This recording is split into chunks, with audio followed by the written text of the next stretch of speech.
Et par rapport à ça, est-ce que tu aurais des conseils à nous partager? Comment faire, preuve d'une plus grande confiance pour, peut-être, éliminer, les doutes, les peurs, tout ce qu'on peut avoir et pour arriver à mieux rebondir justement? Bah, il y a un petit truc, qu'on fait pas, c'est vraiment de regarder d'où on vient, de regarder tout ce qu'on a déjà, traversé. On n'est pas obligé d'avoir, gravi l'Everest, hein, pour être quelqu'un de bien, hein.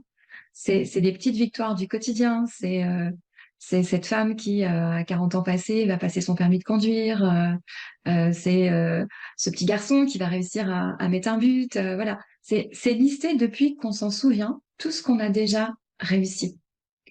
Et ça, c'est un peu comme un talisman pour se dire, en fait, j'ai fait tout ça. Alors, évidemment, on peut toujours se dire, ouais, mais c'est pas grand-chose, tout le monde fait du vélo, tout le monde conduit, etc. Bah non, tout le monde ne le fait pas, déjà.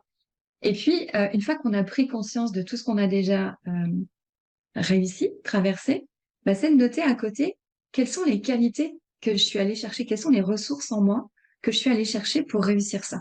Et ça, on peut le faire aussi bien pour les choses qu'on a réussi, entre guillemets, facilement, que pour les choses difficiles qu'on a traversées. Parce que parfois, c'est dans les obstacles, à travers un traumatisme, on peut se révéler à quelque chose. Je pense à ce monsieur que j'ai accompagné, toute sa vie, ou quasiment toute sa vie, comme il était dyslexique, mais non identifié, les gens pensaient qu'il était stupide.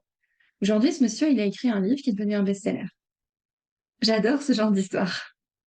C'est toujours hyper C'est inspirant. vraiment, je crois qu'en chacun de nous, il y a une sorte de héros qui s'ignore. Et soit on porte notre focus sur ce qu'on n'a pas encore fait ou qu'on fait mal ou ce qu'on pense que les autres pensent de nous, soit on se dit, ouais, j'ai déjà fait ça. Et comme j'ai déjà fait ça, donc j'ai des qualités. Et malgré les obstacles que j'ai surmontés, j'ai aussi d'autres qualités et d'autres compétences. Et tout ça, ça fait déjà un beau petit paquet. Et une fois que j'ai pris conscience de ça, je peux me poser la question de, alors, si tout était possible, qu'est-ce que je ferais? Qu'est-ce que j'aimerais vivre?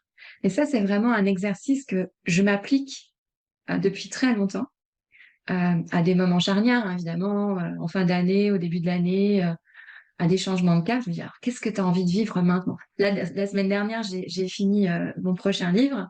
Bon, quand tu termines un projet, tu te dis, bon, j'ai fini, ok. Qu'est-ce que j'ai envie de vivre maintenant? Et ça, déjà, rien que de le dire, moi, ça pétille à l'intérieur, il y a quelque chose qui s'active. Et j'aime bien proposer cet exercice à mes clients. Mais avant ça, de vraiment lister nos qualités, nos réussites, les échecs ou les difficultés qu'on a surmontées, qu'on a traversées, pour simplement se rendre compte que oui, forcément, on a des qualités. Il y a